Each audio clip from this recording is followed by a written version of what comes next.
En 1855, en un pueblo de Antioquia, una lavandera tuvo un hijo ilegítimo. Ese hijo no pudo entrar al seminario, trabajó como portero de biblioteca y nunca tuvo dinero y sin embargo terminó diseñando la doctrina de política exterior que Colombia siguió durante más de 40 años. Su nombre era Marco Fidel Suárez, y la pregunta que respondió, ¿debe Colombia mirar hacia Estados Unidos o buscar su propio camino? Aún no tiene respuesta definitiva. Suárez fue un conservador de convicción, creía en el orden, en la iglesia como pilar del Estado y en la autoridad como garantía de estabilidad. Ese era el perfil ideológico del Partido Conservador que dominó Colombia desde 1866 hasta 1930, conocido como la hegemonía conservadora. Pero Suárez no llegó al poder por herencia política, llegó por mérito propio. A los 26 años ganó la medalla de oro de la Academia Colombiana de la Lengua con un ensayo gramatical y de un día para otro pasó de ser un desconocido a ser un referente intelectual del conservadurismo. Antes de gobernar, Suárez fue canciller de 4 gobiernos distintos.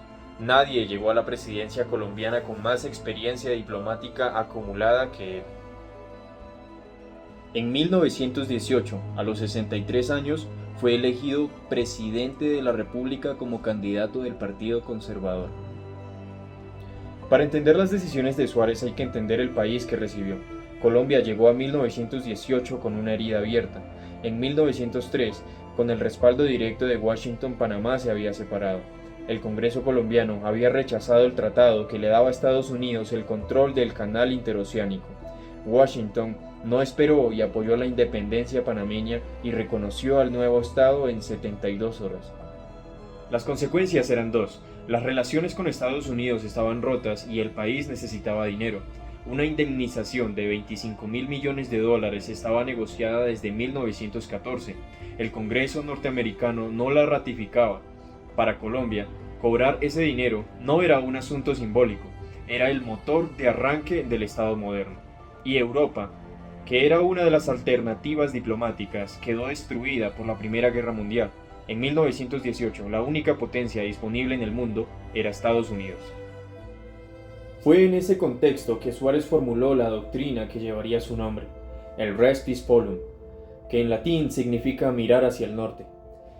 Lo expresaba así: el norte de nuestra política exterior debe estar allá, en esa poderosa nación, que más que ninguna otra ejerce decisiva atracción respecto de los pueblos de América.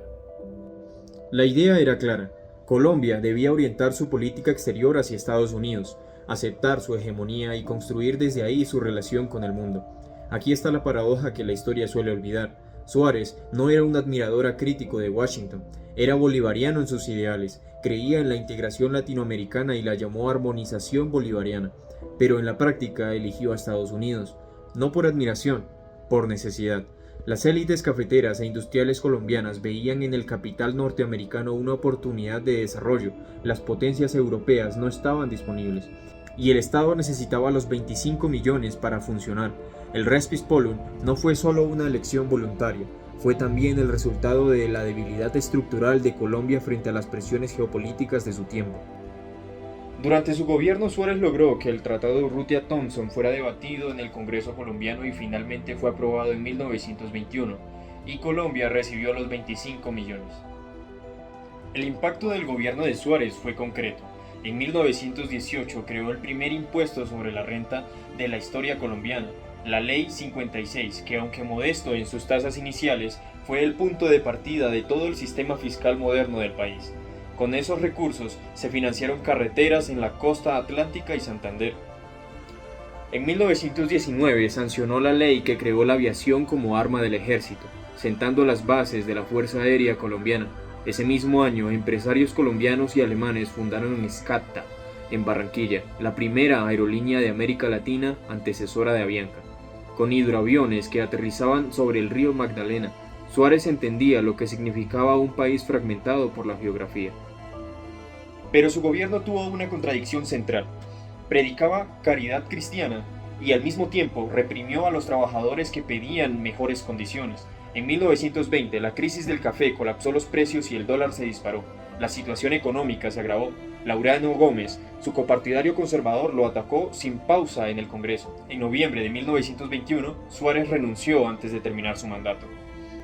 No lo derrotó la oposición liberal, Lo derrotó su propio partido. La influencia de Suárez no terminó con su renuncia. En 1926, su propio alumno Miguel Abadia Méndez, que ya era presidente en ese entonces, lo llamó de vuelta como canciller. Murió en ese cargo en 1927. Influyó en la política exterior colombiana hasta el último día de su vida. Pero su verdadero legado fue la doctrina. El Res Pispolum dominó la política exterior colombiana durante más de 4 décadas después de él. Enrique Olaya Herrera, Eduardo Santos, Alberto Lleras Camargo y Julio César Turbay, todos en distintos momentos, gobernaron bajo esa lógica de alineamiento a Washington. Colombia desarrolló lo que el teórico austríaco Gerhard Draconian llamó un perfil bajo en el escenario internacional. No tomaba iniciativa propia, no lideraba, solo seguía. Él no inventó la dependencia de Colombia hacia Estados Unidos, la encontró instalada y sin alternativas. Lo único que hizo fue nombrarla, teorizarla y convertirla en doctrina de Estado. Y eso, para bien o para mal, es lo que la hace irreemplazable en la historia de la política exterior colombiana.